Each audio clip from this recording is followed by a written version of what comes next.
going to get these blocks, if you passed out the blocks, everybody's got a block with the face on it. I don't know if you can see this. What I had to do is, did you get me one, Dan? now if you follow the instructions in here, they're pretty good. What I did is I went over and pulled out these sheets and cut out the patterns individually, like that. Move this. I don't know if you want to move the camera Everything a little dead bit. center there. Right, this is center. Okay, that's good. So, and what I did is I found that this one most accurately fit the rough out, so that when you place it up beside the rough out, then the features line up. And I know you can't see that very well. Now, there's a printout for the other side, but I found out that if you just turn it over the other way, what I did is I went by the window where the light was coming in and just traced the other side. So it's frankly a little more accurate because the nose is more prominently right out in front. So I thought that worked better. And I went ahead and worked on the hat in the back so that we would have the hat the shape we wanted it to, because what you're going to do is continuously look at the face and the hat, the rest of the head. And you want that to be symmetrical. So that's why I did that. Now, don't worry about the body below because he's off center. So just don't even worry about that. Just center on the face. And what I did, I'm gonna move to this block right here. These patterns are very, very well placed on there. Now, what I do is I look for the major features, and the major feature on this is going to, on any face, is the nose. That's in the middle of the face. Now, if you had ears, you'd want to mark those. And apparently there are some ears back there somewhere, but they're not actually located according to the human body. If you'll look in the mirror, you'll see that right about the bridge of your nose is the top of your ear, and right about your mouth is the bottom of the ear. So knowing where those features go is okay. And of course, if you're doing caricatures, you can blow the ears out of size or move them around. That's perfectly fine. So that works. But what I do is I mark more prominently with this tool right here. Is a real good tool for working the details, your pencil. So I did a very heavy mark. I don't know if you can see that very well, right under the nose and right up at the eyebrows, top of the eyebrows, because in this carving, they're quite prominent. So I wanted to make sure I had those landmarks. So the nose, the eyebrows, the eye, and below the nose, in this case, actually right where the beard is going to be, the bottom of the beard. Now, if you look, we're carving this on the corner, so that's not so hard to do. But if you'll pull out your rough out knife, I'm going to turn this the way you probably can't see it very well. I'm going to start by doing stop cuts right into the corner, in this case, where the chin will be. And I'm going to relieve that. And go pretty straight across because the beard is fairly, he's not tilting his head, it's straight up, looking straight ahead, chin up. And then we're going to go right in at the top of the beard, under the lower lip, and relieve that. And what you're going to do here is, and below the nose, you're going to actually remove the picture of the mouth. And that's fine because the mouth is not pointed. you have to relieve it anyway. So just take those on down. Get them down to where the face is getting fairly flat. Is everybody seeing that okay? Yes. And I don't know if you can see now, we're really putting a notch in there. Okay? Now you can do the same further up, but before I do, I'm going to go up above the eyebrows. There you go. So like that? Yes. So if you mark with your straight across lines, can you see those? Yeah, mark those. Mark them like that around the corner. That's your nose, your chin, and your beard. Now I like to keep my landmarks pretty well fixed. So even though I'm going to round off these corners, I'm going to go ahead and deepen where the nose, top of the nose, the bridge of the nose is, where the eyebrows are. And as I round these on off, I'll do it in that way so that I'm keeping those landmarks. All your lines are landmarks. They tell you where that nose is going to be once you cut into the wood, where the eyebrows are going to be, where the mouth is going to be. And so as I cut into it, I make sure the nose keeps protruding. You do not want to take off too much of the nose, the tip of the nose. If you see that or not. The eyebrows can come down some because you know if you look at your own face, the tip of the nose is the most forward part of your face, and then it recedes to the bridge of the nose, and then your eyebrows are above the bridge of the nose, so you want to keep those up some too. So you want to just keep relieving there. Now, before you get too far in, you can start looking like that. And I'm going to lop off the chin a little bit. Just remember to use your thumb guard and your gloves and stuff. You've probably already relieved under the chin when you did the carving of the lower body. So you've got that already relieved. On this practice block you've got, you're going to have to go ahead and do that. Just relieve those. And I'll do that some.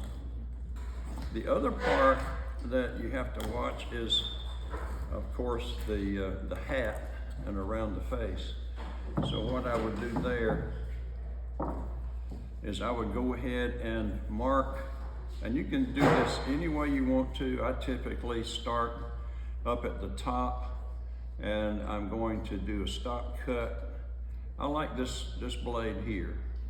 It's kind of a drop point. It doesn't come right out, straight out to a long point.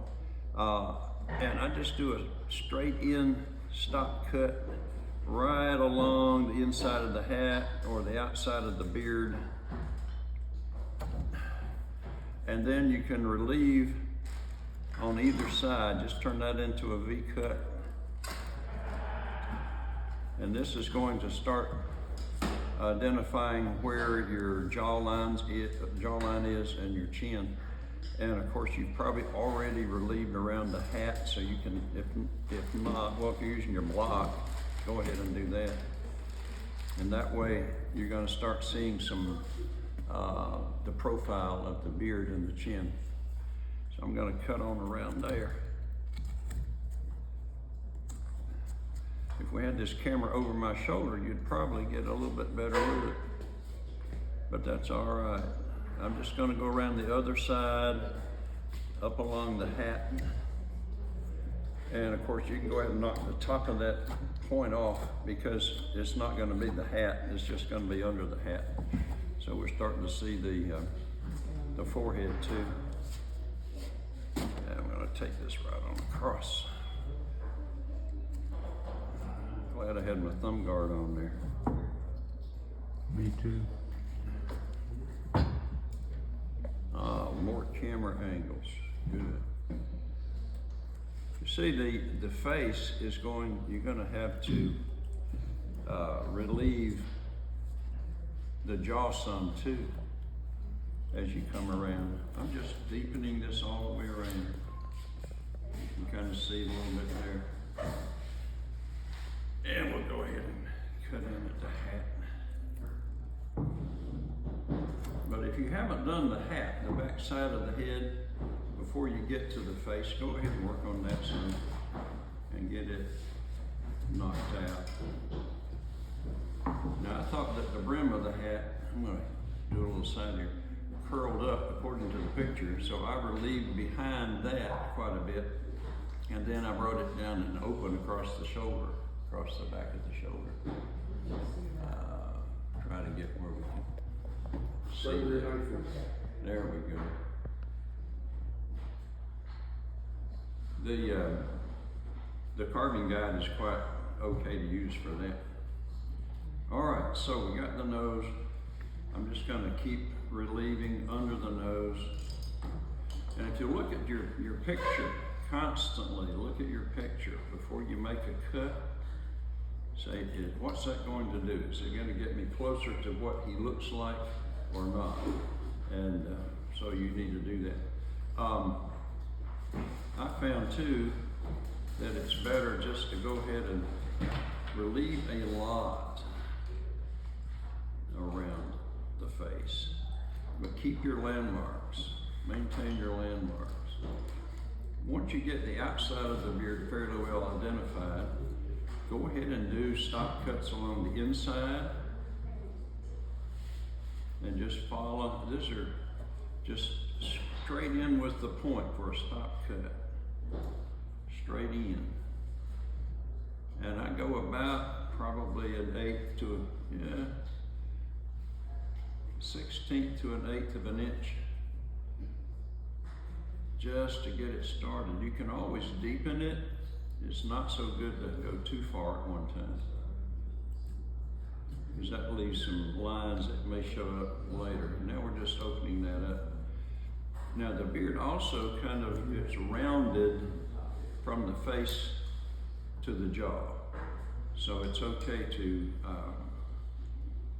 round that stop cut in both directions.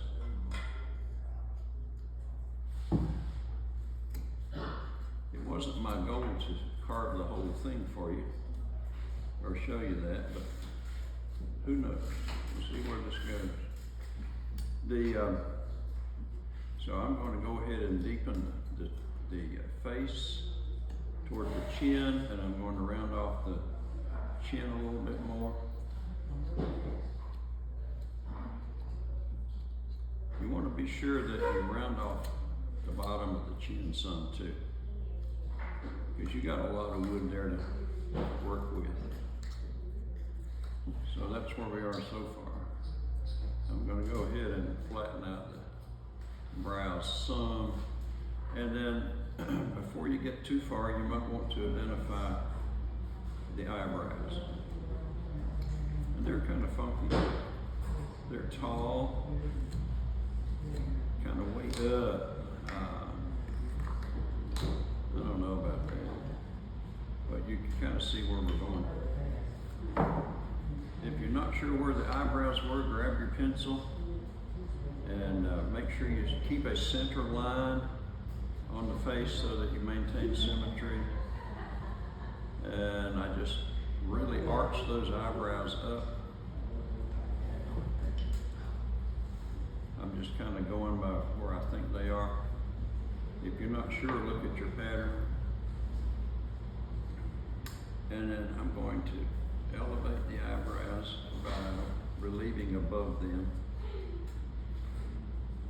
And I'm not going too far down to the bridge of the nose yet, though you're going to actually end up carving some of that out. All right. All right, you're going really fast. So fast. Yeah. I'm probably not the best person to do this, because I just basically work by looking at the picture and trying to duplicate it. Did you hear us?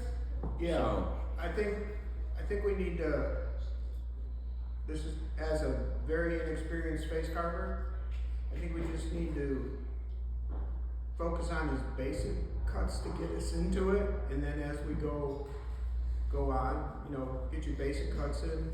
Can you back that camera up a little bit, see how wide his wood is? Yeah, what you do, a lot of detail in faces are your stock cuts, and being very careful not to overcut, to take out too much. You can always remove more as you go, but try not to go too fast. because as you go, you're constantly I don't learning. think they're gonna have a problem with that. Sir? You don't have a reverse. I don't think they're gonna have a problem going too fast. Okay, good. You're the one going too fast. I'm going too fast, that's true. I am going quickly because I want you guys to sit there and carve. The nose is triangular, so you can put little stop cuts on either side of the nose and then relieve that, and that will get the nose to pop out. You're right, I'm going fast. If I were at home, I would probably go a little faster. But that's because I've been carving for a while. But let's see. Can you see 50 that? plus years? Sir? You've been carving for 50 plus years, right? Well, whittling most of that time. So this is basically all I'm going to show you right now, and you just keep going. It's okay to practice on this block. That's a great idea. Well, I thought what Woody could do is give us the basics, and then Yep. we got Woody, we got Jerry, and maybe they could wander, and if people have, you know, questions, what do I do next, they could wander around and kinda keep us moving. I didn't expect that he's gonna be able to teach a whole class, because we can't stop him in the middle like you can a video. Bill is videotaping, and we can get that out on the email to you. That would be good. And I do realize that this is challenging. It's challenging for me because I'm not a face carver.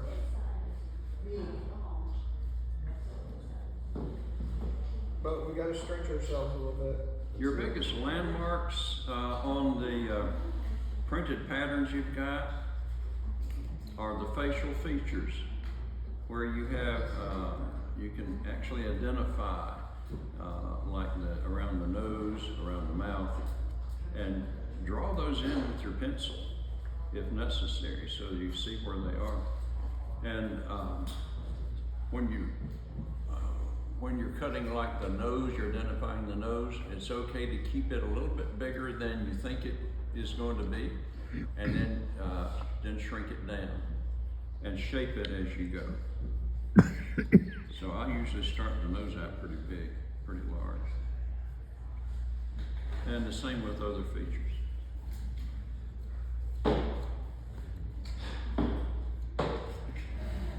You'll have to bring that pointed chin way down. You'll have to, you'll find that you round out the features as you go and get a better look at that. There we go. Continue to look back at it time after time as you go. The eye sockets, the eyes, I tended early on not to get the eyes as deeply cut as they should be, because the eyes are way back behind the nose. And once you get, I'll put this here. I don't know if you can see that very well, but the eyes are deeply cut into the face.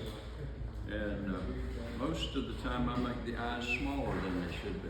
If you look at your eye and the space around it, it takes a lot of space. So be sure you do that too.